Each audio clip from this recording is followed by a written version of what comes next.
Put your name on it. Just put your name on it. That's all I say. Be a man or a woman. Put your name on it. Michael Rapaport in the house. Let me change my. Ever do radio when you promote your dates and the guy's like, so we're gonna go. We got about 15 seconds left, and we're gonna do a local car commercial. Then I'll bring you on. You're like, all right. And he's like, welcome back, Rape Kit Paul, Spice of the Month. Michael Rapaport is with us. We got young Nemo. He just ate vomit out of the trash can, and these Lakers girls are hot today. You're like, what the fuck, young Nemo? Young Nemo. Stress Factory, Michael Rapaport. Go see him, Jersey. Rally strong. Rutgers, empty that shit out. Empty out the rack and go see my boy, September 25th to 27th. I'm so glad I'm not on the fucking road, bro. I go, and it's newer for me. Yeah. Well, you started as a comic. But when I started as a comic when I was 19, I never went on the road. Like I did it, then I found acting. I found acting through doing stand-up, and then I fell in love with acting, like deeply in love with acting. And then I was like, this is what I want to do. Because I grew up thinking I was going to be in the NBA, and obviously that didn't go well. Fucking celebrity rockin' jocks. Yeah. You're an MVP. You locked up Terrell Owens. I'm letting you say it. I'm letting you say it, and I'm letting it just land. I locked up Terrell Owens. Okay?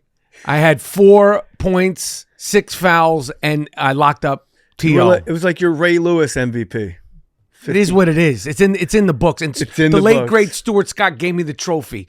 Stuart Scott, rest in peace. It may be Sunday because I'm here to preach. He was awesome. Priest Holmes. So a lot happened. Joe Prano got married, what, Saturday? Saturday. And this is a Tuesday? Yep. How much sex have you had from Saturday to today right now? Just once. Just once. Saturday night. You fell right into the married life just once now. Like just the post married, the night of, and then the rest of it's been fucking. It's all procedural. Family. His wife's smoking hot. She's covered in tats, like head to toe, in that white. She's like in a Billy Idol video. Yeah, it was. She looked great. What was your first dance song? Stand by me. Boom, boom, boom. Let's go back to my room. Oh, nice. Stand by me. Yeah. So. Fuck the pain away. like Peaches. If you did fuck the pain away, you'd have had more sex in your first week of marriage. Remember when that shit would come on at like the Limelight in New York? You're like, yo. And you're like, what are they saying? Fuck the pain away.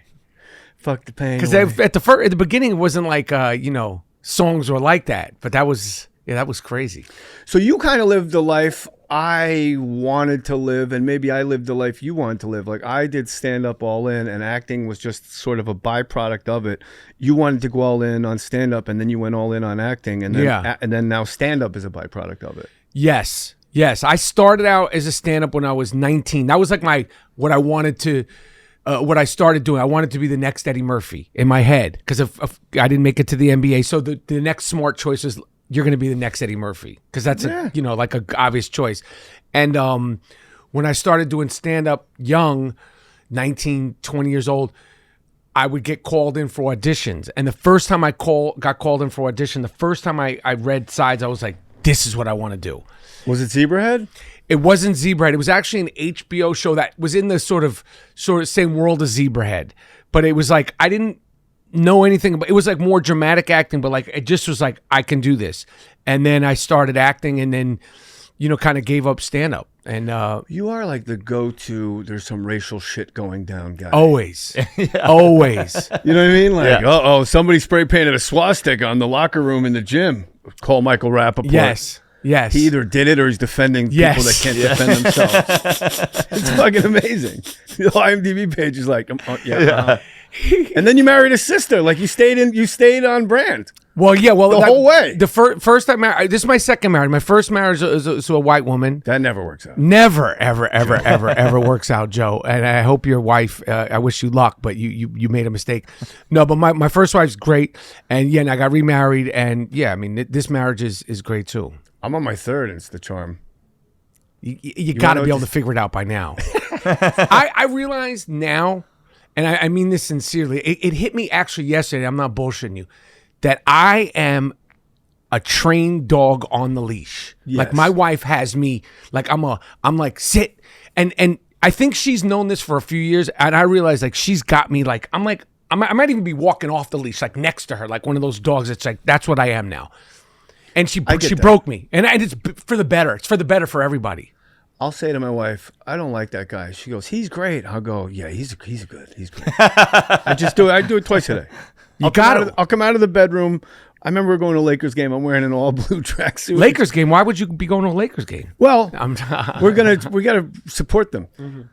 I walk out. I'm wearing an all blue Adidas tracksuit. And she goes, "Is that what you're wearing?" I go, "No." I just wanted to walk here and something. Just my warm up outfit. This is my walking outfit. Yeah, you gotta just, yes, you're right. Always, you're always right. Everything you say is right.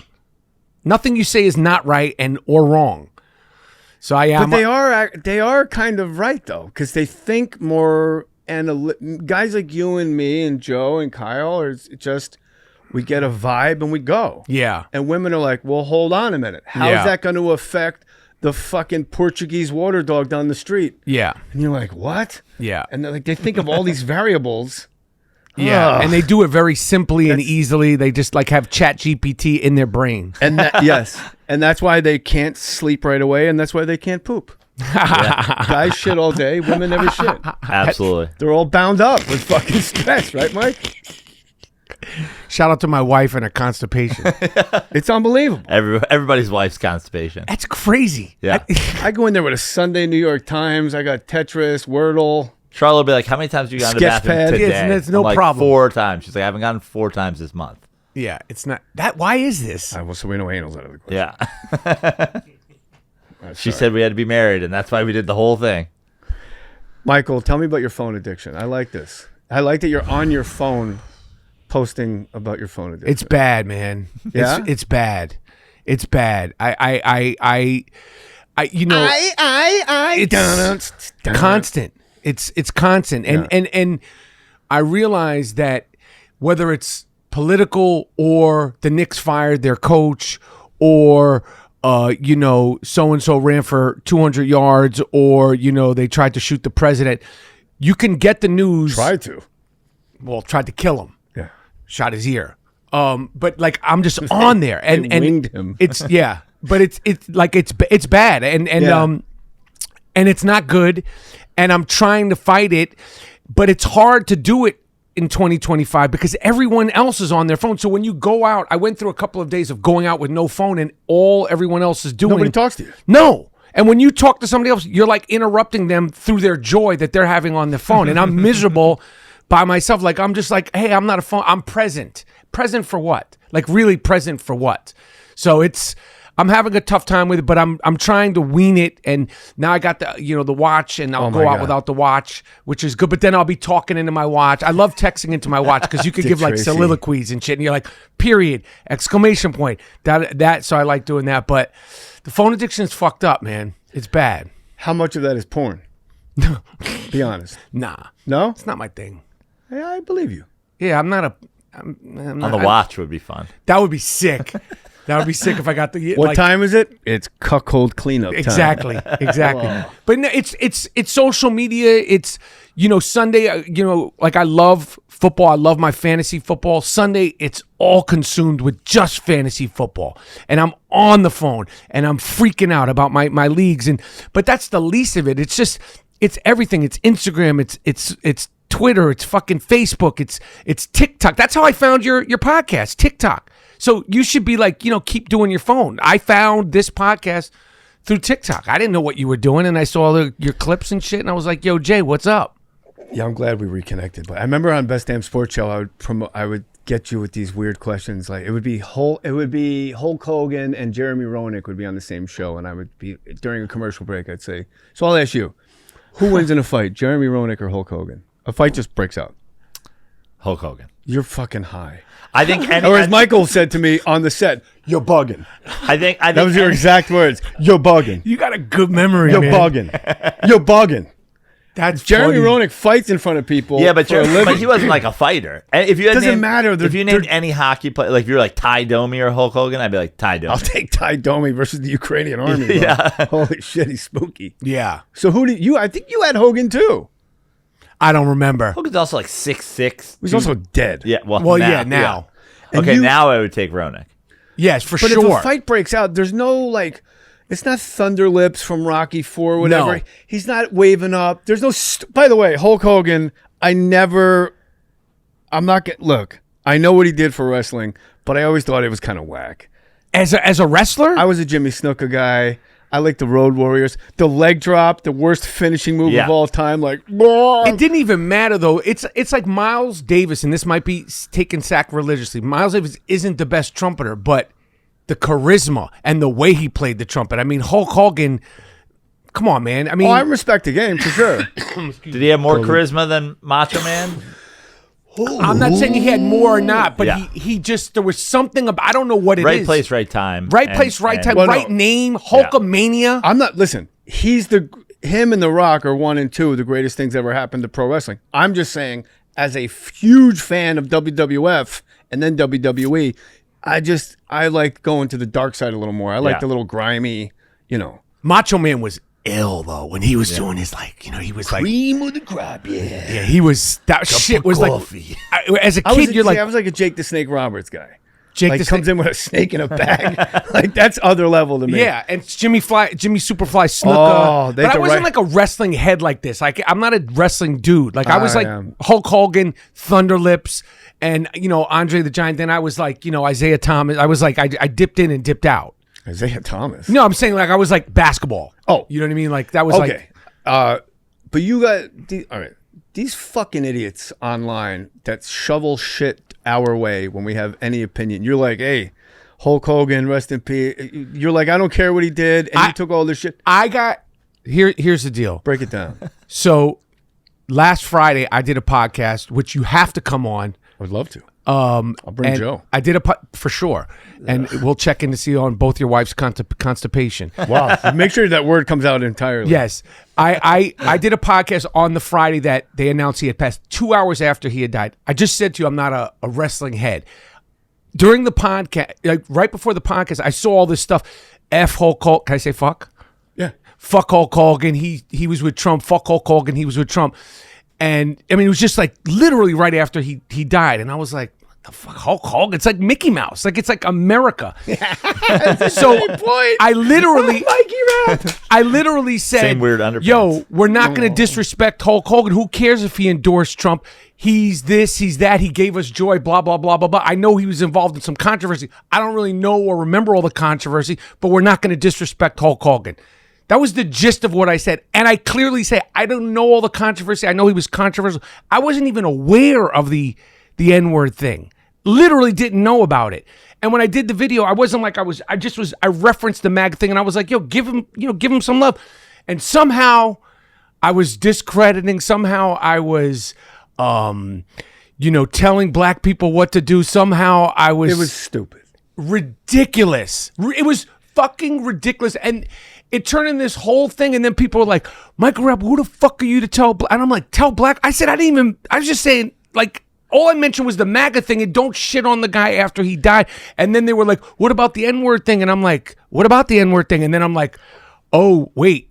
And then, it turns into... You should have had your wife reply.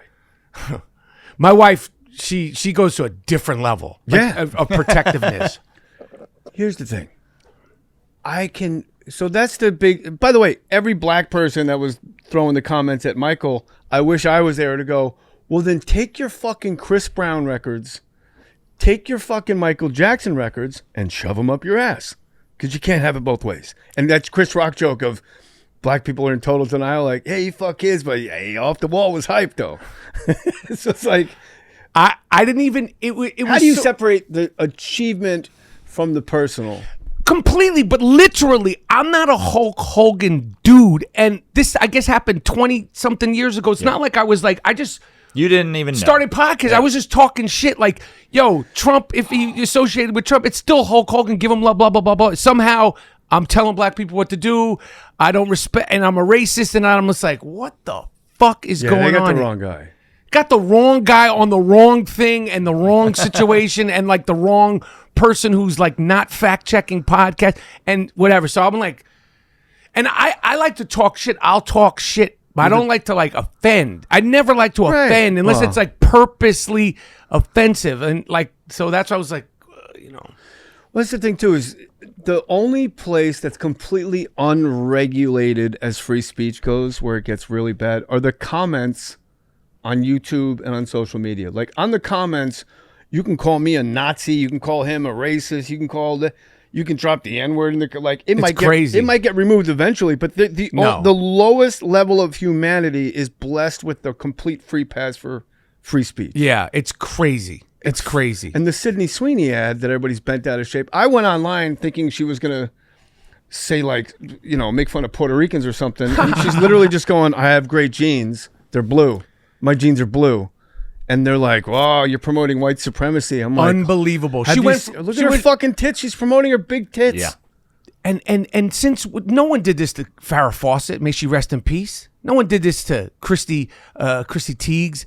Was it Christy Teigs? Cheryl Teigs. Chrissy's her brother who became trans. And But like, it's like she went from being hot to a good actress to funny to she's a Nazi, like in overnight. It was wild with Sydney Sweeney. I know she's probably like, what the fuck I have is a going friend on who here? was he was studying to be a massage therapist, and he was at a party in Malibu, and Farrah Fawcett was there, and goes, I understand you're studying to be a massage therapist. Could you work on my back? And he's like, yeah, sure. Like 4 minutes in, she's sucking his dick. Get out of here. I swear to God. How long ago was this? Maybe early 90s.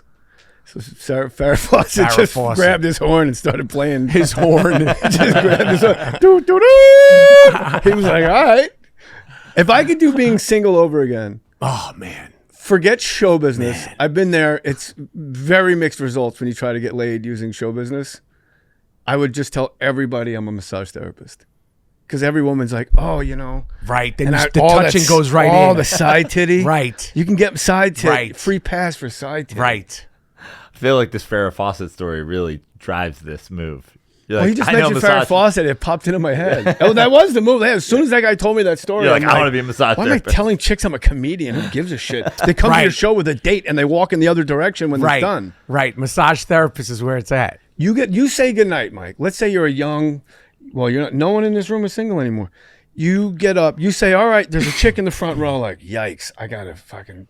You get up. You say goodnight and walk that way. She gets up with a date, walks in the opposite direction. So that's how it starts. Yep. So if you want to say hi to her, you got to work your way through your own crowd. Right. Excuse me, pardon me, picture selfie, shame. Selfie. Not shame. Oh, sorry. And be like, oh, hey, he's going to talk to that girl he was staring at on stage. I'm already in my hotel room punching my clown. I'm out. Like, I'm not a sex addict. I'm a child. I learned that in fucking recovery. People like, you might be a sex addict. Like, no, I'm a child. Somebody has that. I want that. Oh, shit. That's funny. Knicks, Lakers. You're a huge Knick. I was all about the Knicks with, when Woodson turned Melo. I was always there when he turned Melo into a power forward. And it worked. 8 rebounds a game. Yeah. It worked. Yes. Linsanity, I was there for all that. Starks, Ewing, Mason, Oakley. That was my time. Good time. Good time. You did the 30 for 30 that I love when the Garden was eaten. Yes. I fucking how hard or easy was it to get access to Knicks superstars for interviews? For those guys, it was easy because number one, it was certified 30 for 30. We had the backing of, ESPN. We had to go to them. They were all older, late great Willis Reed. We went to them. They were all so happy to talk about that time. It's such a the time of their life, and they were so willing to talk about it. Marv Albert, Earl, the Pearl Monroe, Wall, Frazier, Dick Barnett, the late great Dick Barnett. It was cool to learn about it, to hear from them, and then the Phil Jackson of it all was crazy. Like to interview him, especially at that time. Did you do that in New York or here? We did the Phil Jackson interview. I believe it was in New York. Jerry West was a trip interviewing him. Yeah, he's hard. It was like PTSD. Shout out to Jerry West, the late great Jerry West. Rest in peace, Jerry West. And now you're learning. Yeah, maybe now maybe the best kept secret. He's hard. It's a lot, man.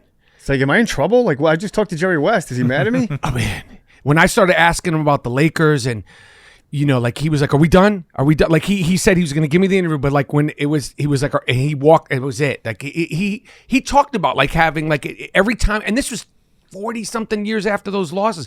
I mean, but it was visceral. Like he was like, he cried. talking to me about those losses. He might He's have done cried. it many times. He might have cried because he died working for the Clippers. That's That's worst his legacy. That's the worst line on your resume. Joe, no honeymoon, huh? Not right out of the gate. We're kicking it down the road a little. How much you need? We'll talk after the show. You want to hand out? What do you need? I don't know, $25,000. Jesus Christ. How have you done a podcast yet where you haven't done or dueled Christopher Walken yet? Have you done an episode? A little bit with Jonathan Keitel. He was a good young man. Jonathan, I don't know him. Well, you should. He does all the voices. It's like you were with the real person. Chris Walken. Jay Mohr. Did you work with Chris? I did a little film with him, and we had a great time. Great time. That's what people don't know is the whisper. What movie did you do with Chris? I'm not familiar with your work. Can't remember the name of the film, but all right, final question. He was. I got to tell you something. He's fun. I had him keeled over with laughter, and I never was so proud of myself making Christopher Walken laugh. And he is like a little kid. Yeah. And it was, I would go out of my way to make him laugh. When I realized how fun and cool and how great of a sense of humor he had, I would go out of my way every morning, and he would talk about. Oh, you did True Romance. But that's not the where I. And when I did True Romance, I was like, it's Christopher Walken, and I had an exchange with him at the. I went to the set knowing they were doing that scene. I went to the set that day, and he was by the his son and his bitch whore girlfriend. The best. The best. I think I will take one of those Chesterfields right now. Such a good The scene. best scene. But Right? I went to the set because everybody was excited about that script. Everybody was excited about that scene to watch them film that scene. But he was by craft service, and he had on a black trench coat. I mean, this is like he had a scarf on, and it was like, oh shit! Like I was 23 years old. I was tripping out off of him. But Did you do Kiss Toledo Goodbye? With yes. him? How did you know that? Kyle just Oh showed me. fuck! How could I forget Kiss Toledo Goodbye? What? I never even heard of this. To be honest with It's you. a small film. But he does do a lot. Like Suicide Kings was $1 million budget, and he did it, or maybe it was 2, and he got the 1. Right. Yeah, Did you do that film with him? yeah. Were you tripping out off of him like when you were with him? Yeah, well, they teed it up for the table read, which was at the office at Abrams Artists. My agent's brother, Wayne Rice, wrote the script. So we're going to have a table read, and then you're going to do Walken to Walken. Like, that's how they teed it up. And it was like talking. That's the worst setup possible. So he just comes in for a table read, and I'm like, here he is, the man of the hour. And he's just like looking around like, what the fuck's going on? And I read the room pretty quickly and just sat down like, eh. But then you connected with We him got later? along very well. And he loves the impression, right? He thought I was mocking him. At one point, he had to memorize this scene, and the dialogue was, "It's lucky for you." I just love the rhythm of the thing he had to say. "It's lucky for you. I know who I know. I do what I do. Otherwise, your princess would be chopped minced meat by now." And I was just walking around saying it, and he was sitting in the chair reading his lines. He goes, "Oh, breaking my balls, making fun of me." And I was like, "I am not making fun of you. I love this speech." And he goes, "Sounds like you're making fun of me." I'm not making fun. I would never. I had a crying scene, and they're like, "Okay, we're rolling," and I'm trying to get the tears. I don't know what I'm doing, right? Oh, cry, He goes, tears. "Hey, Jay, sound speed. Jay, what's the name of the girl who plays the nanny?" I go, "Fran Drescher." He goes, "Yeah, I would like to bang her." Action. Action. I'm like, no. He's one of one. Total original. You can't even do an impression. Like he's so unique as an actor. And you know, when you think about the great actors like that are just one of one, it's who he is. Like, talk about a charisma, talk about a natural way of seeing, hearing, speaking. Like he's sick. Here's something most people don't know about Christopher Walken. To women, low key, the fucking hot, like he's super hot villain. Like they'll never admit when Walken walks in the room, the women get a little, ooh, they like it. Yeah. I mean, not now. He's like super dune old. Yeah.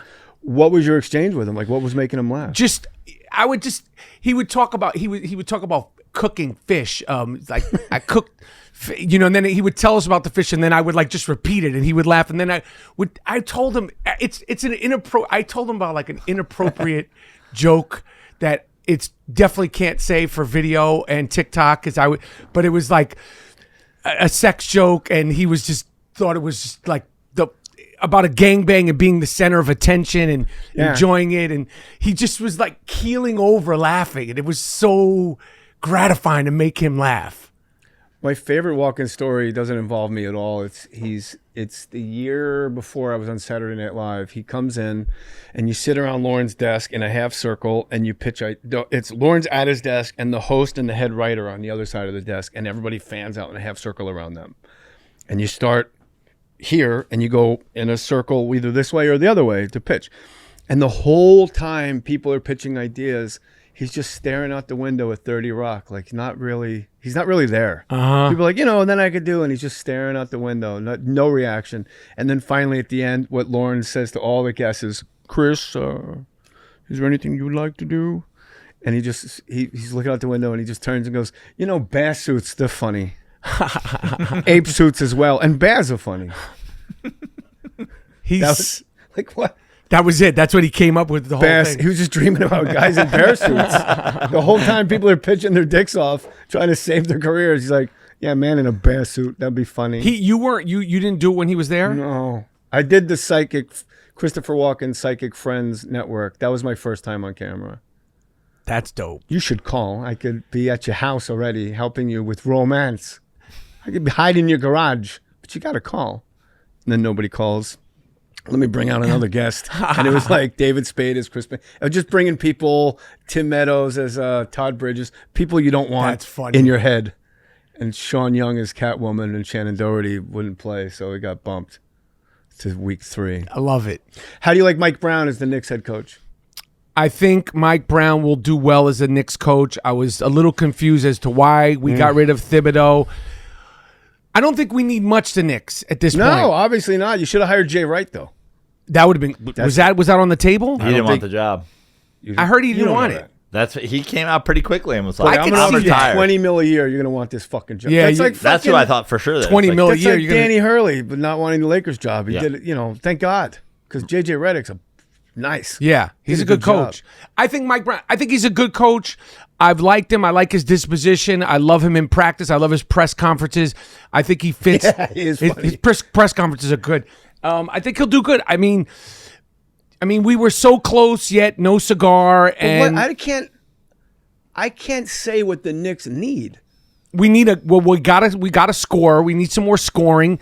I definitely think we need to be able to play more than 6-7 guys. You can't just throw rotation. And everywhere he's been, he runs guys into the ground. That was crazy though. Like we're trying new lineups. Like Game 4 in the Eastern Conference Finals was wild. But then you put Campaign and he chucks a ball over the fucking right. Campaign with he's like shoots that shit like sideways. Yeah, it's like crazy. It's like one of the Cosby kids in that Junkyard Band. Yeah, it looked nuts.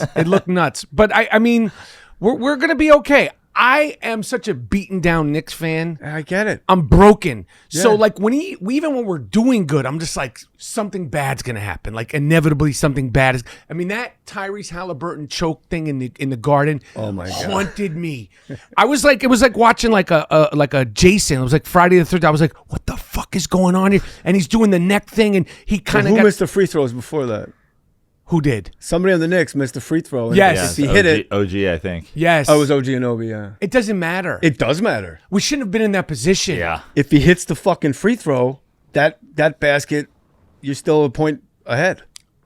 I couldn't believe we were like up a minute and a 29 half. points. Yeah. We shouldn't even been there. What's the guy who was making the threes from? Yeah. The Indiana guy was. I was like, who is this? Nesmith. What is happening? I don't here? know. And when he hits the fourth, hey Nembhard. They're fun to heckle because their names are hilarious. Hey Nembhard. Yeah, old school heckling. But that was haunting. That was like one of the most haunting Nick moments, and we're talking about a lot of moments where you're just like, what's happening here? And it was just so crazy that it was Indiana and Reggie Miller was on the call. The whole thing was just I was at the Reggie Miller 11 points in 1 second game. Were you? I was right behind that backboard, and it fucking leaving that game. If you don't know what happened, Knicks are up 5. Everybody knows what happened. Yeah, you don't But go know. ahead, We go got ahead. Some real mouth breathers listening to this. We're up like 9. There's 30 seconds left. Reggie Miller hits a 3, steals the inbound pass, lays it up, gets fouled, hits 2 free throws, steals another ball, hits another 3, game over. It's like, what? It was literally, what the fuck just happened? It happened maybe 11 seconds. There was about a 12-point swing. I'm probably exaggerating to clarify, but on the walk home, remember TNT had those bus ads for the playoffs? Yeah. Me and my friend Milton are walking home from the Garden, and this bus pulls in front of us, and it's a Reggie Miller one, and he kicks the bus and breaks his ankle. Like That's funny. He goes, wow, bang, ah! He broke his ankle? 7th Avenue just laying on his Fucking back. Milton. You might know Milton. I don't know him, but I like the name Milton. Milton's a good man. That was a really tough time. Reggie Miller, for me, when I think back of all the athletes I've ever hated, he's the only one where I never got over it. Have you been like me, and now I just totally appreciate him? It's in my rearview mirror. I tried to. Okay. I tried to with Reggie Miller, and I even after he retired, I saw him in a restaurant. He was like, "You done talking shit?" I was like, "Yeah, man, it was just respect. I love you. I'm a fan." And I was good until the pandemic, and he popped up during the Last Dance, and I was just like, I fucking can't. And now I'm not going to try to change or come to the other side. I respect you. I love you for what you did. I hate Reggie Miller. I fucking hate Reggie Miller. But who wins? I don't like his teeth. Yeah, he looks like a moray eel. I don't like anything about him. And I resent those times. He was Steph before Steph. Oh. He came out of the shower. He was in range. Kids today have no idea. It was, look at his face. No, I tried to get over it. I resent him so much. But who wins in a fight, Jeremy Roenick or Hulk Hogan? You never answered. Reggie Miller. Jeremy Roenick, of course. Jeremy Roenick is different. Roenick. He used to run Romania. And this was the other one. Who wins in a fight? It was James Toney or Brian Cox in the hallways of Fox Sports. Oh, yes. And I said James Toney for sure. I said you bugging. James Toney will win that shit. Oh, I mean, like hand to hand. But it's in the hallway. Yeah, it's tough. It just Probably Cox. I mean, if Cox can eat a couple. Yeah. He's just I don't know. Because he might not be able to get off. James Toney's like, more of a you know what? I take it back. I don't think I'll ever go against an actual boxer. But then, how big is James Toney? He's big. He's a heavyweight. He was a middleweight. Then I'm going James Toney because you don't even know who the fuck he is. No, but he's a big boxer. Guy. Yeah. Yeah, I would go with my first choice. You're not going to peer pressure me into saying Brian Cox. I'm going James Toney. You peer pressure me. Do you remember on, what's the HBO NFL show that's on every Inside year? the NFL. No, the one where they are in training camp. Hard Knocks. Knocks. I think it was the Falcons. Brian Cox was the linebacker coach, and he's like, "That's my daughter." He's showing pictures of his kids to linebackers, and the one guy goes, "How old are you, Cox?" And he's like, "My daughter." But basically, his daughter's like 14 years younger than him. And he goes, "I told you I've been fucking since I've been 10. Remember that? Yeah. But Cox was one of the first dudes like NFL to become a personality. Like he was Charles Oakley of the NFL. 100%. Like, do not fuck around on my watch. No. Terrell Owens would not be dancing on the Star in Dallas if Brian Cox was on the Cowboys. Absolutely not. He was not down with any of that shit. He was a tough guy. Well, how do you feel about Cynthia Erivo playing Jesus? I'm psyched. Why? I'm excited. Is she doing like a musical? Jesus Christ Superstar. They're doing it now? Yeah. I'm not surprised. I mean, listen. How longer does this agenda get pushed, right? It's like, Jesus Christ. It's crazy. A man from Nazareth. Yes. A Jewish man. Yes. Allegedly, yeah. Go ahead. No, I'm joking. He's a Jew. He was probably a top Jew. I'm circumcised. I'm in the tribe. Yeah, he's top Jew. You circumcised? Of course. You ever been caught jerking off? Be honest. Caught? Popped up, and not like physically like in the act, because you always got to give yourself like, the buffer zone of like, just in case someone's coming in or what's so funny. You know what I'm talking about? I just pictured like those pads in the gym when you're going to do like some gymnastics that they put on the ground. Michael's got himself walled off. Or they wheel in big maps. Right. Yeah. So you got to like have a pre-planning. Who popped up? It might have been dad's living girlfriend at the time. Hey now, okay. You know, like she's bringing me I think I was trying to suck my own dick. It wasn't just, just playing. You have tried. But you tried. Who did it in the 80s? Yeah. That was the thing. I can't believe I'm saying this. That was the thing. That was the thing. There's a whole decade where everybody's trying to suck their own dick. Everybody knows that, Joe. Come on, Jay. Who didn't try to suck their own dick in the 80s? Hair No metal one does and it sucking now. your own dick. Joe, why are you so suburban? Come on, man. So yeah, I don't remember if I was masturbating or trying to suck my own dick, but I remember I didn't set up the proper buffer zone. Fuck. Shit, man. My father doesn't have TikTok. I'm crying. That was funny. Are you and Natasha Lyonne good now? Yeah, we're good. What happened? You know what? I'm not even going to speak on it.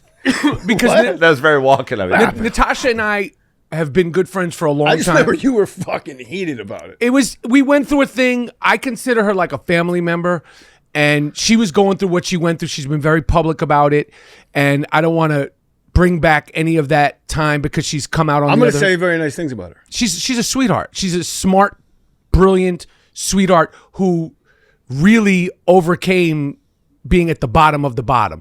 So the thing that happened with me and her, it's been discussed. We've discussed it. We've also moved on, and I am just so happy for her success. I saw her. Two thoughts. I'm going to circle back to SNL 50.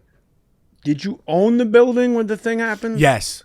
I remember I think we were in person and you were telling somebody else about it and you were fucking livid about it. Basically, you had a tenant. I'm not going to get into it. You had a tenant renter situation. Yes. Right. And I just came away from that going, Michael Rapaport owns a building? Like, what? That's all you took away, not Natasha. It was like 93, 94. Yes. And I was like, what the It's not a skyscraper. It wasn't like, It like doesn't matter. Okay, well, you're fuck. just collecting rent. But yeah, well, that was the problem. When you're not collecting rent. You don't have to pay rent. Come on, get on it. Yeah. But Natasha's cool, and she's, but she went through it. She went through shit. She almost died. I mean, she's very articulate about it. I'm aware. Me too. Yeah. I saw her at SNL 50, and my first thought was, holy shit, what a star. Like an old-timey, like 1940s. Here she is, friends. Yes. Natasha Lyonne. Yeah. Star of television and movies. Definitely. And she looks great, and her hair looks great. She's cool. And talk about being, who were we saying is just, he's his own thing? Who were we just talking about? Oh, Christopher Walken. Walken. She's entire, there's no one like Natasha Lyonne. Yeah, and her look, I mean, she's the one squeaky voice. I just saw her in Fantastic Four. I'm like, fuck yeah. Did you see Superman? I don't fuck with superheroes, man. I don't fuck. I'm sorry. Okay. I'm sorry. I'm not a superhero guy, and I love that you're like, that's it. Show's over. Next page. Did you go to the theater to see it? Like, I'm not. My wife's a huge support the theater thing. I'm a support the theater guy too. There'll be two of us. She buys 12 tickets. Mostly because she doesn't want anybody sitting next to us. No, that's me. She's like, we're all going.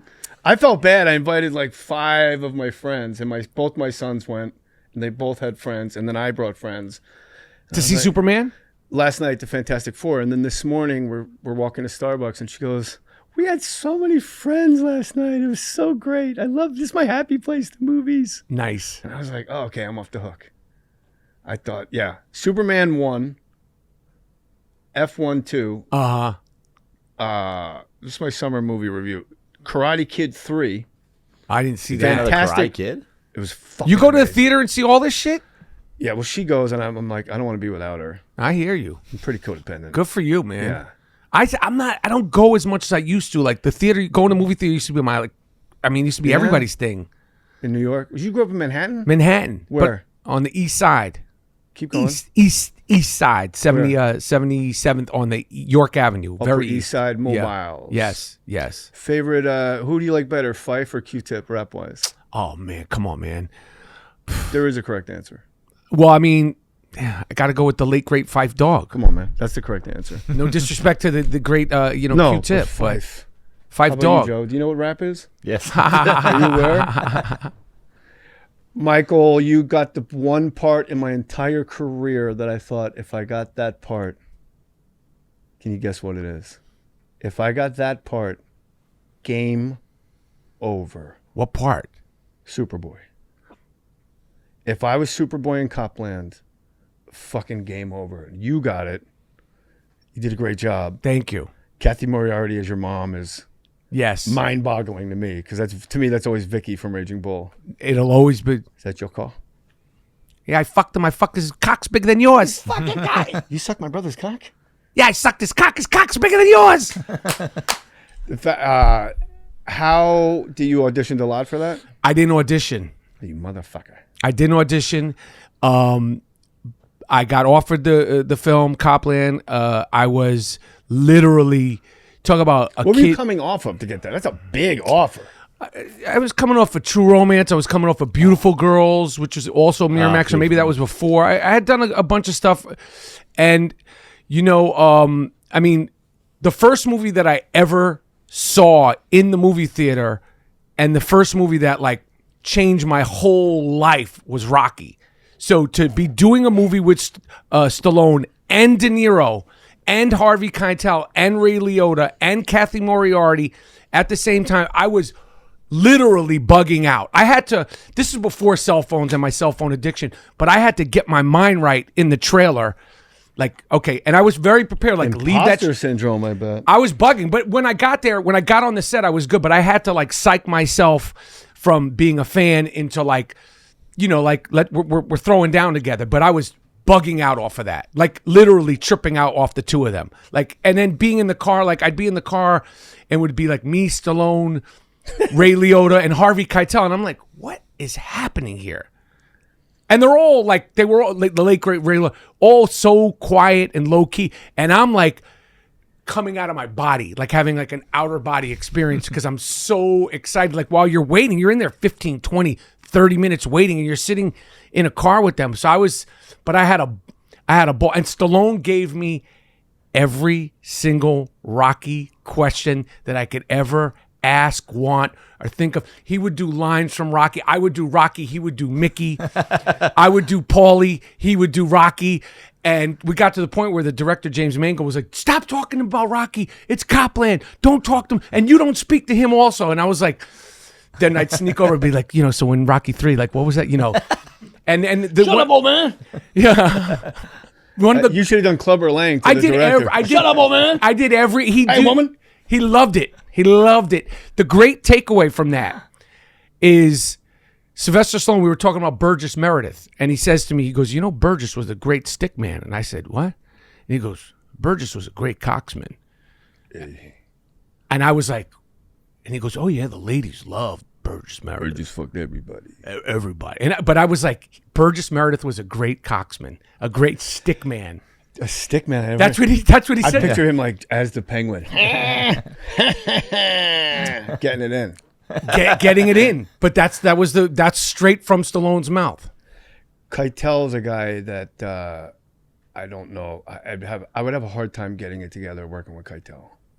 There's very few guys. Like, you work with fucking Tom Cruise and Pacino and Forrest Whitaker and Keanu, you just get thrown to the wolves. After SNL, it's all like, okay, I'm going to work. But Keitel's got that weird spot in my DNA, like, a couple beautiful girls. Where we tonight? A Kit Kat Club? Smoke a little grass? You ever suck cock? Suck cock. Come on, show me. So good. That was... What do you got to do to get nominated? If you don't get nominated for Bad Lieutenant, if you haven't seen Bad Lieutenant, go get that shit and tell me how does he not get nominated for that? And there's a version of Bad Lieutenant that scene's not in.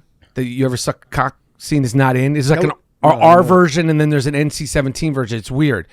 Keitel, I was bugging out the whole time. He slapped me because we were shooting on the George Washington Bridge, and we had like 2 to 4. We had like from 3 a.m. to 6 a.m. or 2 a.m. to 5 a.m. or something like that. And it was very chaotic. And I was standing in front of the camera. You couldn't hear anything. There's cars going above, and everybody's screaming, like freaking out. And we were doing lines, and I was standing in front of his lens, and he smacked me, and I was just like, it was. I loved it. Get away from the goddamn camera, blocking my close up. Look, Michael, of all the things, that role. That's how much you get paid for that. Shit, I don't remember. I would have done it for free. Absolutely. I was out of my mind. I was so excited to be a part of it.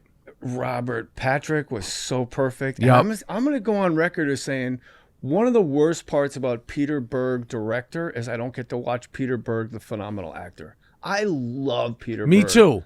He's just something about, I can't stop. It's like how I feel about Shia LaBeouf now. No matter what the movie is, I can't stop looking at Shia. I can't stop looking at Peter Berg. Yeah, he was a good actor. Yeah.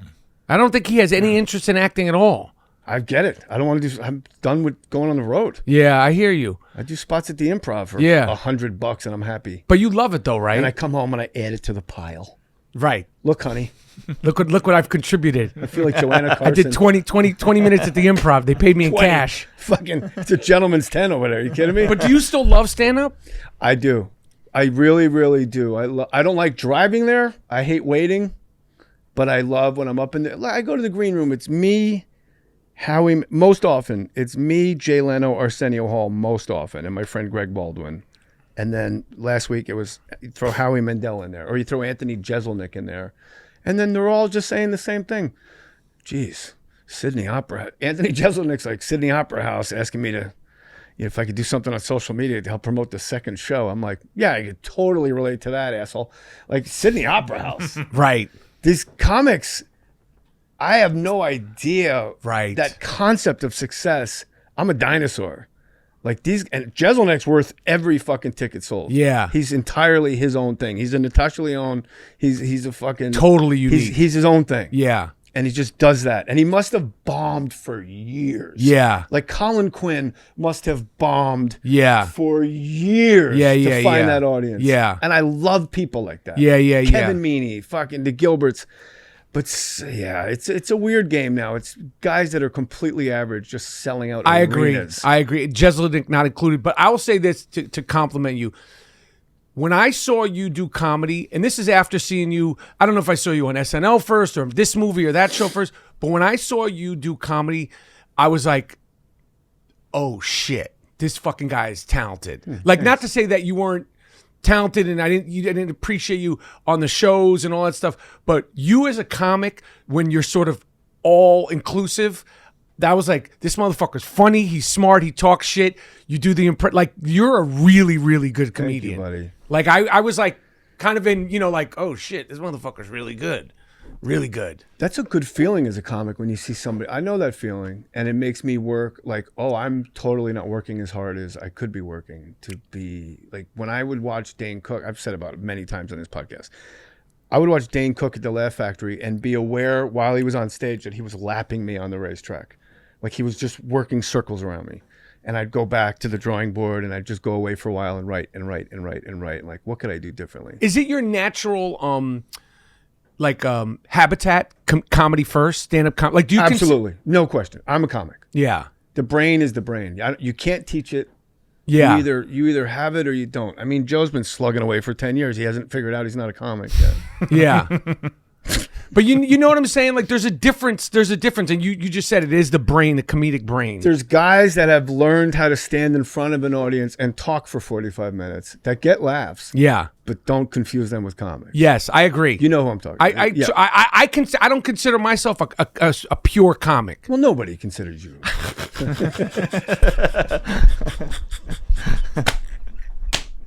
Damn it. We made it 45 minutes before I love it. I took the hood off of the Falcon. I love it. I took the hood off the Falcon and let him go. JJ's back. Mikey Rap. That's why you're playing the Stardom in Alabama and this fucking. That was funny. Stop hitting me with that fucking crazy Puerto Rican ring. I go, let me see your wedding ring. It's my wife's. It says, damn, that was funny. I love it. I love it too much. You got the Star. Have you been to the Stardome in Alabama yet? No, I'm performing there because I'm doing a film down there. Thursday. You got a Thursday only down there. No, Tuesday. Next Tuesday. Tuesday. What did I say? August 5th. Oh, well, this will air after that. Yeah, so that's great. But yeah, I'm doing a movie down there. Factor. And I guess Alabama is now sort of the way Atlanta and Detroit, Michigan were for, I guess there's Vancouver. Right. The entire, from 98 to 2004, I couldn't get a check in the continental United States. No. Or you'd be like Pittsburgh. Like, my locations, no disrespect to Pittsburgh. I've never shot Pittsburgh.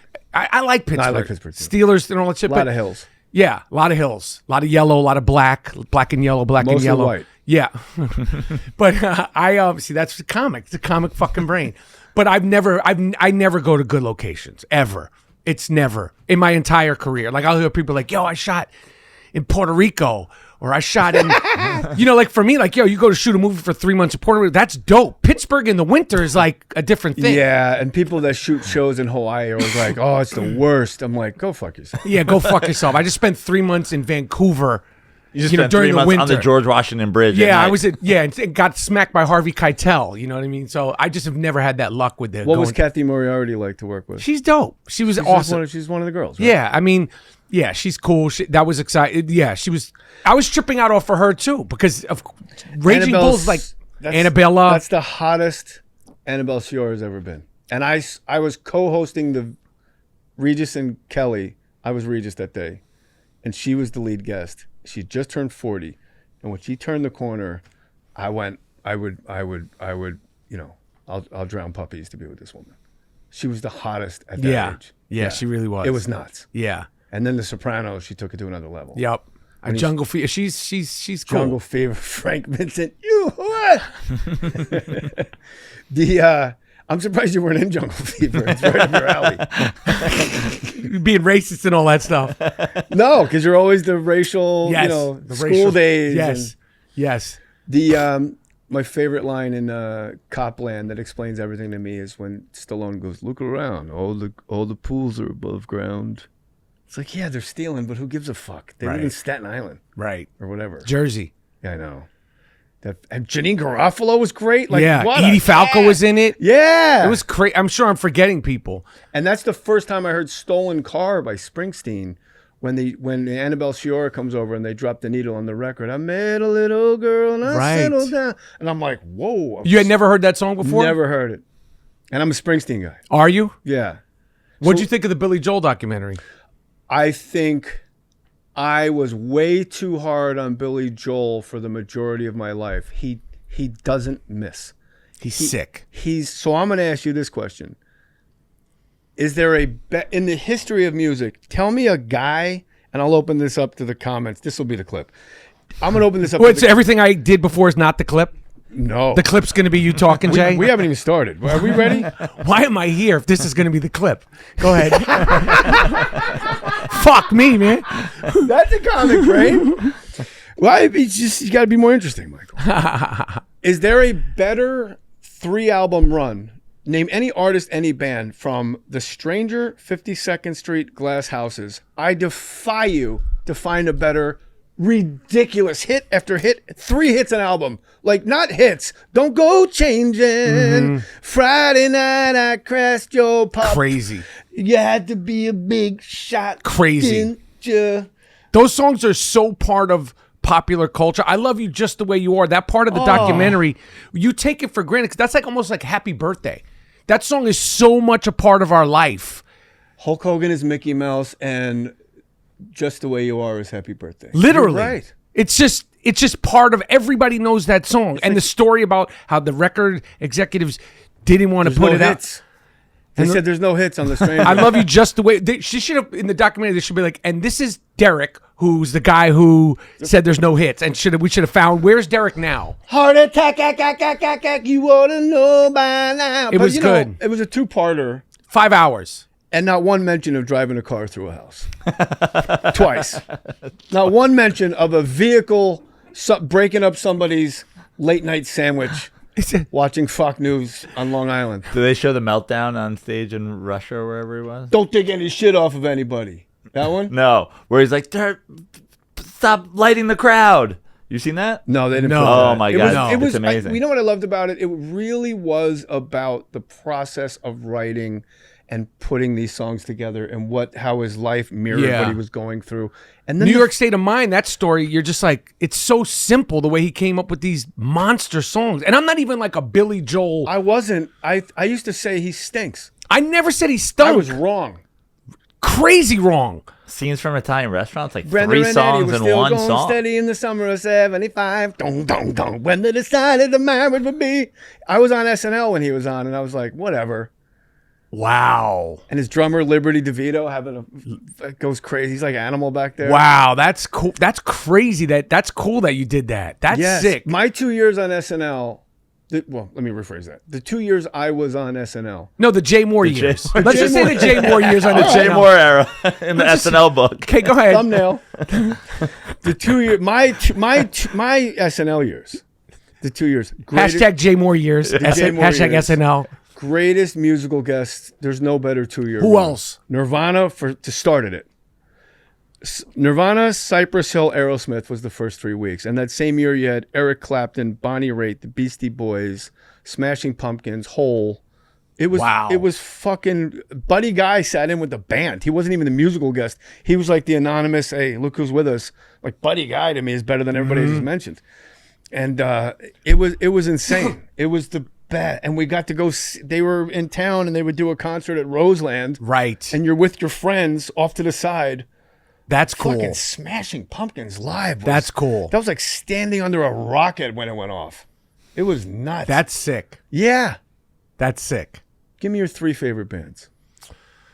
In what genre? Because you know I'm hip hop, dude. You remember you remember our conversation about Gangstar about Little Dap? Because I remember Little Dap from the group home. So much anger, motherfucker, just die. So much anger built inside. But he also J. Rue the Damager was tight. Ridiculous. I'll tap your jaw. It's funny we have random conversations like moments because I was like, Jay fucks with Gangstar, huh? But I have to do like if you're gonna do rock and roll, I go number 1 is the Rolling Stones off the top. They're my guy. All right. They're my guys. Then I would go with Led Zeppelin. Yeah.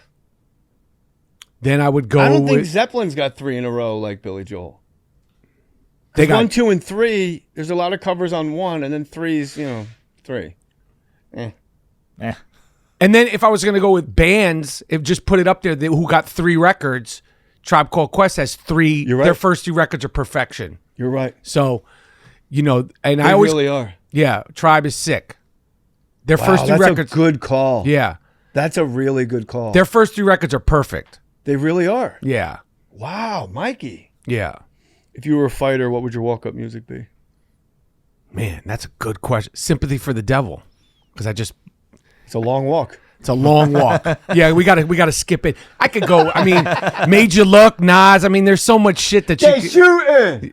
Made You Look. That would be sick You a too. slave to a page in my rhyme Or book. Nas's New York State of Mind. It depends on where the fight is. When I got a battle rope, when I got to do the battle rope in the gym, it's New York State of Mind all day. I'm at the gambling spot, hands in a knot. My favorite line in They Shooting is, that's the way you get Timberland up. That song is... I mean, it was good that he was in the Billy Joel documentary and the way he articulated. That was crazy. Fucking Nas just waxing poetic. And the fact that Springsteen was jealous. They're all jealous of his melodies. Here's the biggest takeaway was the 3-album run. And then he wrote a song, My Last Words, and he hasn't written a song since. He's like, I'm done. I'm out. I get it. I totally get it too. He's like, I'm going to go play the hits. I totally get it too. What a career, but just and then selling out the Garden like monthly, just forever. Well, yeah, he got ripped off by his man. Another guy, like just they can fucking rip you off while he was Billy Joel. And I'm talking about the Jews, obviously. Right? We all know what we're saying, right? No? We got to get Mikey out of here. Go see him at the Stress Factory. That's how we end the podcast. Anti-Semitic Jay Mohr. Oh shit. We didn't even talk about Howard Stern, the greatness of you making fun of Baba Booey constantly. It's too good. You talk about things that bring you joy. I can't. Ronnie the limo driver, I will stay outside my house and listen in my car. I won't even go in the house. It's too to good. Listen to his meltdowns. It's too good. Baba Booey, his What was the dumb song I texted you about? They just played it again. I can't remember. I've done so many. You never heard Bowie's Delight? You never heard my rendition of Bowie's Delight? Bowie's. It was hard. That was the first one we came out of the box with, so it's hard to top. I've done like 5 or 6 Bowie Teeth songs. You never heard Bowie's Delight, Jay? No. Wow. I will now. My favorite drop they play is just anytime Gary talks, Fred just says, It's too good. It's literally the most childlike shit. And it brings you back to... Gary's got new gums. Because he threw away the old ones. Too good. Too damn good. I'm driving back from Corolla, and they go Michael Rapaport, and I'm in my car, and it's just Janie's got a gun. I'm like, yeah, Gary's got new gums. And they play it like it's a song. They play it like it's a regular song. Like there's no... Shit's too funny. Yay! Too good. Oh, Rap, I love you, I love buddy. you too. I'm so glad we did this. I'm so happy you're kicking ass. I'm so happy you're Life's doing your good, thing. man. And just tell everybody. Were you one of the first people to know about the Luka Dončić trade? Yes. Have you talked about that publicly? I don't think so. It was Rob and my wife spoke about it, and then my wife told me about it. Were you like... I was actually against Anthony Davis leaving. I'm an idiot. That's a typical Knicks fan. Like Knicks and Jets in my DNA. I'm like, I don't know if you Are you a Jets fan? Like, is that part? You're Queens, right? You're from Queens, Jersey, right? No, I'm from normal parents. Wait, where are you from? Jersey. Jersey. Why don't thought you were a Queen? They let you become a Jets fan? Sack exchange, 82. Gassenow, 12 years old, Klecko. 2 guys with 20 sacks. Like, all right, this will set me up for the rest of my life. Man, they made Ever see that montage of Jets drafts going horrible? Every pick, the crowd's like, no! Fullback Roger Vick. tough time being a It's like Jets this fan. guy when the Knicks drafted They drafted Porzingis. who? Tingus wrong on Pingus. You were wrong on Tingus. And I reached out to him, and because I didn't know what that was going to be. I just was doing it, and that Phil video, Jackson scored on that one. I felt so bad because people, and then his family, and people everywhere I go, Tingus Pingus in the streets today. He's not even the Knicks. Tingus Pingus, and I reached out to him when he got traded to Dallas, and he sent me a jersey and sneakers, and I was like, I still have never met him. I want to dap him up because I fuck with Tingus Pingus. Go see Stress Factory, Michael Rapaport, September 25th, 27th. More stories. Hit subscribe. Follow me on Instagram. Follow Mike on Instagram. Follow Joe on Instagram. And you know what? Just call me. 213. Jay Mohr's my uncle.